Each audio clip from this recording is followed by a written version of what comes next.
حضور کی خوشخبری یہ ہے ثم تکون خلافۃ علی منہاج النبوہ، پھر ایک دور آئے گا خلافت علی منہاج النبوہ کا. یہ محمد الرسول اللہ کی نوید ہے. وہو صادق المصدوق، وہ سچے ہیں، ان کی صداقت پر خود اللہ گواہ ہے. لہذا وہ دور آ کر رہے گا، اس میں کسی بھی بندے مومن کے لیے کسی شک و شبے کی کوئی گنجائش نہیں. اگلی حدیث اگلی سنیے. اب جب یہ دور آئے گا تو عالمی ہوگا، جیو ورلڈ آرڈر نہیں ہوگا، جسٹ ورلڈ آرڈر ہوگا. یہ نیو ورلڈ آرڈر NWO، حقیقت میں جیو ورلڈ آرڈر ہے JWO، لیکن اسی کو بدلنا ہے جسٹ ورلڈ آرڈر آف اسلام، اور وہ گلوبل ہوگا. دو حدیثوں کا تذکرہ کر دوں. حضرت ثوبان حضور کے ایک آزاد شدہ غلام تھے. وہ روایت کرتے ہیں، مسلم شریف کی روایت ہے، یہ صحیحین میں فرماتے ہیں کہ حضور نے ارشاد فرمایا ان اللہ زوالی الارض فرأیت مشارقها ومغاربها وان امتی سیبلغ ملکها ما زوی لی منها. رواہ مسلم رحمہ اللہ. حضور فرماتے ہیں اللہ تعالیٰ نے میرے لیے پوری زمین کو لپیٹ دیا، یہاں تک کہ میں نے اس کے سارے مشرق دیکھ لیے، سارے مغرب دیکھ لیے. اور سن لو مجھ سے، ٹیک اٹ فرام می، میری امت کی حکومت ان تمام علاقوں پر قائم ہو کر رہے گی جو مجھے زمین کو لپیٹ کر اور سکیڑ کر دکھا دیے گئے. گلوبل ہوگی کہ نہیں؟ دوسری حدیث سنیے، یہ پھر مسند احمد ابن حنبل کی ہے. حضرت مقداد ابن الاسود رضی اللہ تعالی عنہ فرماتے ہیں حضور نے فرمایا لا يبقى على ظهر الارض بيت وبر ولا مدر الا ادخله الله كلمة الاسلام بعز عزيز وذل ذليل اما يعزهم الله فيجعلهم من اهلها او يذلهم فيدونون لها. یہ ہے حدیث مسند احمد ابن حنبل کی. اور حضرت مقداد فرماتے پھر میں نے کہا اچھا تب تو ہو جائے گی وہی بات وَيَكُونَ الدِّينُ كُلُّهُ لِلَّهِ، دین کل کا کل اللہ کے لیے ہو جائے گا. حدیث کا ترجمہ یہ ہے کہ حضور نے فرمایا روئے زمین پر نہ کوئی اینٹ گارے کا بنا ہوا گھر رہے گا، نہ کوئی اونٹ کے بالوں کے بنے ہوئے کمبلوں کا خیمہ رہے گا جس میں اللہ تعالیٰ کلمہ اسلام کو داخل نہ کر دے. لیکن یہ داخلہ دو طریقے سے ہوگا، بعز عزیز و ذل ذلیل، یا صاحب عزت کے اعزاز کے ساتھ یا کسی مغلوب کی مغلوبیت کے ساتھ. یعنی یا تو اللہ تعالیٰ ان کا اعزاز فرمائے گا اور وہ کلمہ اسلام کے خود قائل ہو جائیں گے. جب گھر والا خیمے والا اسلام لے آئے گا تو اسلام اس کے گھر میں داخل ہوگا، اس کو بھی عزت نصیب ہوگی. وَلِلَّهِ الْعِزَّةُ وَلِرَسُولِهِ وَلِلْمُؤْمِنِينَ، عزت تو حق ہے اللہ کا، اس کے رسول کا اور اہل ایمان کا. اور اگر وہ اسلام قبول نہیں کرے گا تو یوت الجزیۃ عن ید وہم صاغرون، چھوٹے ہو کر رہنا پڑے گا، جزیہ دینا ہوگا، اسلام کی بالادستی قبول کرنی ہوگی. بتائیے اس کے بعد بھی کوئی شک ہے؟ یہ ہے آسمانی نقشہ. یہ اللہ فرما رہے ہیں واللہ متم نورہ ویابی اللہ الا یتم نورہ لیظہرہ علی الدین کلہ ولو کرہ المشرکون. یہ اللہ کا فیصلہ ہے. ادھر یریدون لیطفئوا ہے، یہ زمینی نقشہ ہے. اب شکل کیا ہے؟ اب میں آپ سے عرض کر دوں کہ ان دونوں کے مابین جو خلا نظر آ رہا ہے، کوئی شخص یقین کے ساتھ نہیں کہہ سکتا کہ اب حالات کا کیا رخ ہوگا. اس لیے کہ ظاہر بات ہے قرآن مجید میں مستقبل کے بارے میں خود حضور سے کہلوایا گیا وَإِنْ أَدْرِي أَقَرِيبٌ أَمْ بَعِيدٌ مَا تُوعَدُونَ. لوگوں مجھے معلوم نہیں ہے کہ جس بات کی تمہیں خبر دی جا رہی ہے وہ قریب آ چکا ہے یا دور ہے. وَإِنْ أَدْرِي لَعَلَّهُ فِتْنَةٌ لَكُمْ وَمَتَاعٌ إِلَىٰ حِينٍ. اور میں نہیں جانتا، ہو سکتا ہے اللہ کچھ اور مہلت دے دے تمہیں اور کچھ اور آزمائش جو ہے اس کے لیے تمہارے لیے کوئی اور مہلت عطا فرما دے، ہو سکتا ہے. تو میں بھی کسی دعوے سے نہیں کہہ رہا، لیکن دو امکانات ہیں. امکان نمبر ایک کیا ہے؟ ابھی عالم اسلام کا ایک سالڈ بلاک ہے جو یہودی ورلڈ آرڈر کی نگاہوں میں کھٹک رہا ہے. میں کھٹکتا ہوں دل یزداں میں کانٹے کی طرح. اگرچہ ان کی اسٹریٹجی کیا ہے؟ ایک ایک کر کے ان کے حصے بکھرے کر کے تیا پانچا کرو. ابھی وہ بلاک کون سا ہے؟ ایران ہے، افغانستان ہے، پاکستان ہے اور روسی ترکستان سے آزاد ہونے والی جو ریاستیں ہیں. یہ ایک سالڈ بلاک. یہ عجمی مسلمان عربی نہیں، عربی گئے، یہ نوٹ کر لیجئے، اس لیے کہ عربوں کو اللہ نے فضیلت دی تھی، محمد ان میں سے تھے صلی اللہ علیہ وسلم، یہ رتبہ بلند ملا جن کو مل گیا، لیکن ساتھ ہی اللہ نے دھمکی بھی دے دی تھی سورہ محمد میں، ان تتولوا یستبدل قوما غیرکم، اگر تم پیٹھ دکھا دو گے اس مشن کو جو ہم نے تمہارے حوالے کیا ہے، تمہیں ہٹائیں گے، کسی اور کو لے آئیں گے۔ اور یہ بات ہو چکی ہے 13ویں صدی عیسوی میں، 1258 میں جب سقوط بغداد ہوا ہے، عربوں کے ہاتھ سے عالم اسلام کی قیادت چھین لی گئی، معزول کر دیے گئے۔ اس کے بعد قیادت کن کے ہاتھوں میں آئی؟ ترکوں کے ہاتھ میں، ترکان تیموری ہندوستان میں، ترکان صفوی ایران میں، ترکان سلجوقی مڈل ایسٹ میں، اور ترکان عثمانی کا تو کہنا ہی کیا ہے، وہ ایشیا مائنر سے چل کر آپ کو معلوم ہے کہ مشرقی یورپ کا کتنا بڑا علاقہ، دی گریٹ آٹومان امپائر اس صدی کے آغاز تک قائم تھی۔ اس صدی میں عجیب عجیب معجزے ہوئے ہیں۔ گریٹ آٹومان امپائر جو 3 بر اعظموں پر محیط، نام و نشان ختم۔ The great U S S R, نام و نشان ختم۔ اب تو روس صاحب ایک ملک کی حیثیت سے رہ گئے۔ یہ اس صدی میں دو اور وقت نہیں ہے میں اور آپ کو کیا بتاؤں، اس صدی میں تو بڑے بڑے عجیب عجوبے ہوئے ہیں، بڑی بڑی 2 عظیم جنگیں ہو چکی ہیں، تیسری جو ہے سر پر کھڑی ہے، دور نہیں ہے، جس کو حدیث میں کہا گیا ہے الملحمۃ العظمی، تاریخ انسانی کی عظیم ترین جنگ، اور وہی صلیبی جنگ جس کا آغاز بوسنیا سے ہو چکا ہے۔ بہرحال اس وقت جو میں کہہ رہا تھا، ورنہ میرے پاس تو یعنی یہ کہ درد دل کہنے کے لیے وقت نہیں ہے، مجھے اپنی بات کو محدود کرنا پڑ رہا ہے، لیکن میں اب آ رہا ہوں اصل موضوع کی طرف، کہ ایک امکان تو یہ ہے کہ اس بلاک میں اسلام کا احیاء ہو، اور اس کے لیے کچھ نویدیں بھی موجود ہیں احادیث نبویہ میں۔ وہ تو آپ نے سنا ہوگا اقبال کا شعر، میرے عرب کو آئی ٹھنڈی ہوا جہاں سے، میرا وطن وہی ہے، میرا وطن وہی ہے۔ حدیث میں آتا ہے یخرج ناس من المشرق یؤتون للمہدی، یعنی سلطان ہی، مشرق سے فوجیں نکلیں گی کہ جو کہ مہدی کی حکومت قائم کریں گی۔ یہ مہدی اہل تشیع کے مہدی اور ہیں، ہمارے مہدی اور ہیں۔ اہل تشیع کے عقیدے کے مطابق ان کے بعد میں امام جو روپوش ہو گئے تھے وہ امام مہدی ہیں، وہ ظاہر ہو جائیں گے، ابھی امام غائب ہیں، پھر وہ ظاہر ہو جائیں گے۔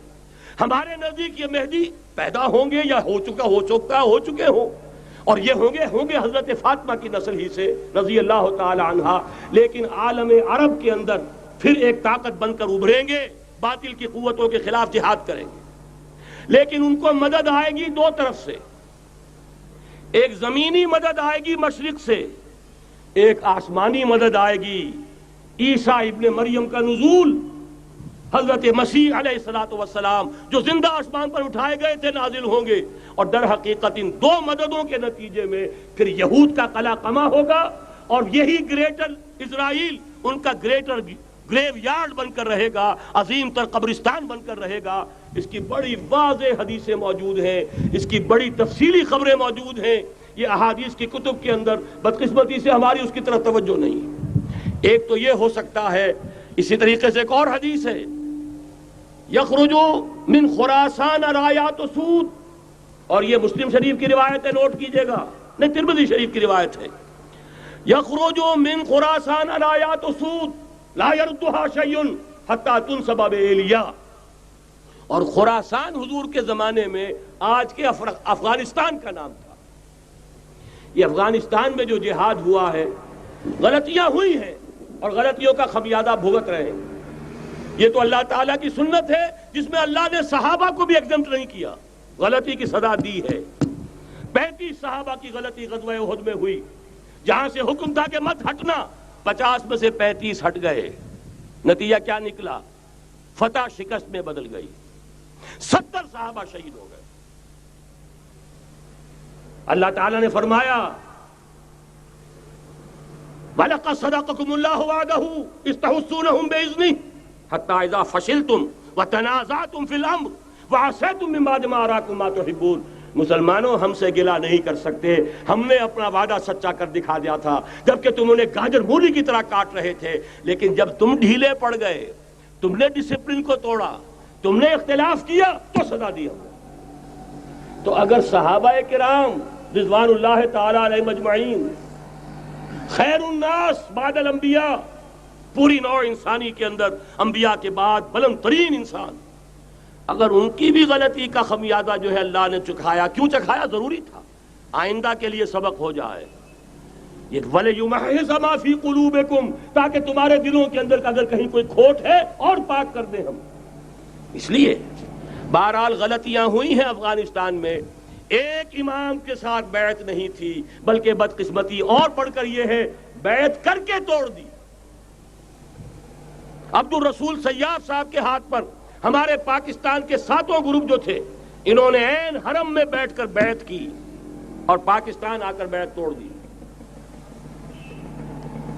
سزا اس کی مل رہی ہے، آپس کی خانہ جنگی یوں ہی نہیں ہو رہی، کوئی سبب ہے، لہذا یہ سزا تو ملے گی، لیکن جتنا خون یہاں پر خلوص کے ساتھ دیا گیا ہے اس کی مقدار بھی کم نہیں ہے، یہاں سے خیر برآمد ہوگا۔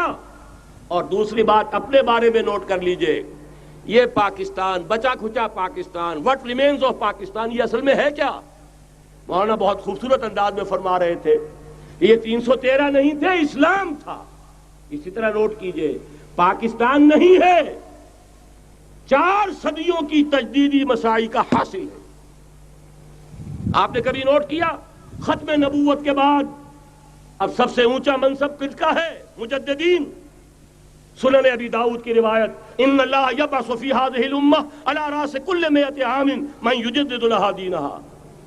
اور نوٹ کیجئے کوئی بات ہے، 1000 برس تک سارے مجدد عالم عرب میں پیدا ہوئے، جیسے ہی دوسرا 1000 سال شروع ہوا، الف ثانی کا مجدد اعظم شیخ احمد سرہندی کہاں تھا؟ صنم خانہ ہند میں حاضر ہوا۔ میں شیخ مجدد کی لحد پر، وہ خاک کے ہے زیر فلک مطلع انوار، گردن نہ جھکی جس کی جہانگیر کے آگے، جس کے نفس گرم سے ہے گرمی اعراض، وہ۔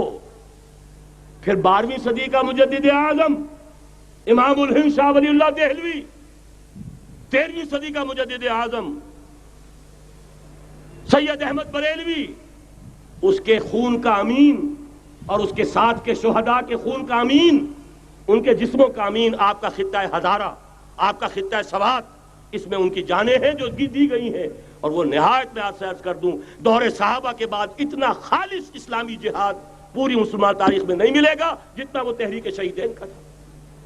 14ویں صدی ہجری میں شیخ الہند جیسا مجاہد اعظم کہ انگریز نے گرفتار کر کے قید بھی کیا ہے، تو کہاں؟ ہندوستان میں نہیں، کہاں؟ جزیرہ سائرس، کیا نام تھا؟ مالٹا، جزیرہ مالٹا بحر روم میں۔ اقبال کے نفس سے ہے لالے کی آگ تیز، ایسے غزل سرا کو چمن سے نکال دو۔ کہیں ہندوستان کی کسی جیل میں ہوا تو شاید اس کے نفس کی گرمی ہی سے کوئی حرارت پیدا ہو جائے۔ اور اسی صدی میں، 14ویں صدی ہجری میں، اقبال جیسا مفکر، اسی 14ویں صدی ہجری میں مودودی جیسا مصنف، اسی 14ویں صدی ہجری میں مولانا الیاس جیسا مبلغ رحمہم اللہ، عظیم شخصیتیں آج پورے عالم اسلام میں آپ کو تبلیغی دوست ملیں گے۔ یہ کہاں سے شروع ہوئی تحریک؟ دہلی کی ایک چھوٹی سی مسجد سے، وہ مسجد بنگلے والی اب تو بڑی عالیشان ہو گئی ہے، جب وہاں شروع ہوا تھا کام بڑی چھوٹی سی مسجد۔ یہ سارے کام یہاں کیوں ہوئے؟ پورا عالم اسلام آزاد ہوا، کہیں نعرہ اسلام کا نہیں لگا، کہیں عرب قومیت پر، کہیں کسی اور عصبیت پر تحریکیں چلی ہیں، صرف تحریک پاکستان تھی کہ پاکستان کا مطلب کیا؟ لا الہ الا اللہ۔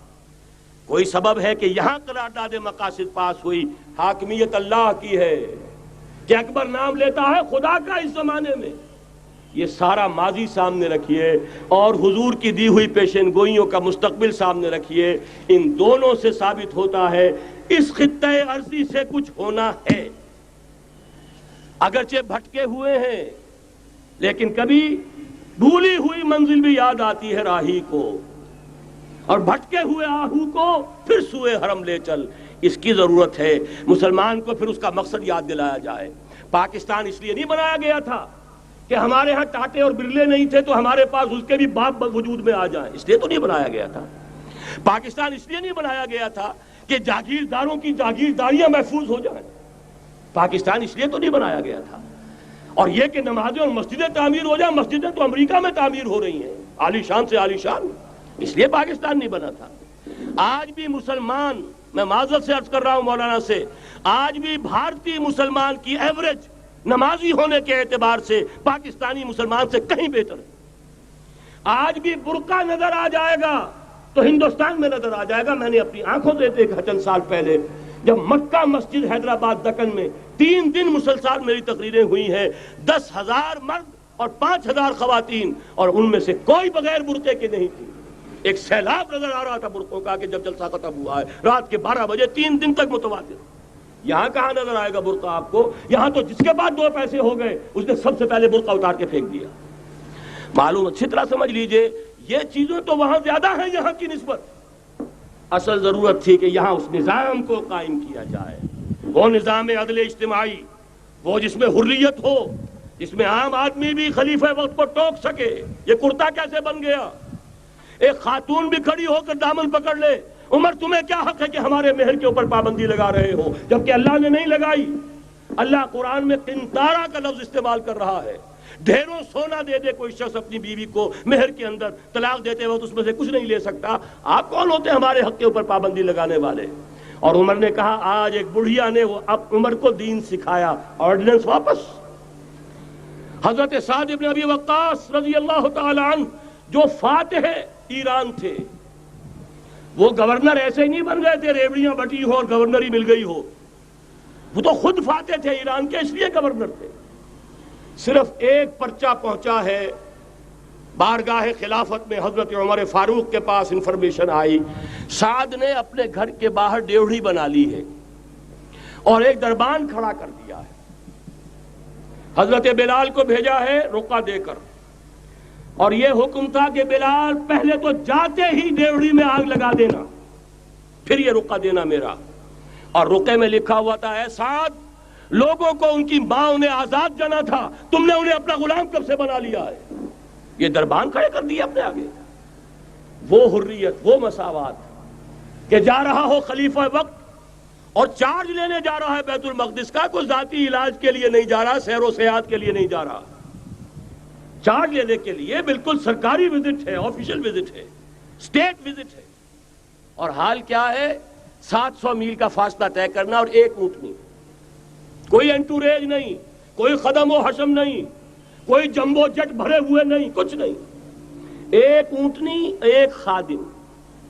اس ایک اونٹنی پر چونکہ راستے کا راشن بھی ہے لہذا 2 آدمی نہیں بیٹھ سکتے، ایک بیٹھ سکتا ہے۔ ایک منزل خلیفہ وقت بیٹھا ہوا ہے اوپر اور خادم نکیل پکڑ کر چل رہا ہے، اگلی منزل خادم اوپر بیٹھا ہے اور خلیفہ وقت عمر بن الخطاب رضی اللہ تعالی عنہ اور وہ آگے آگے نکیل پکڑ کر چل رہے ہیں۔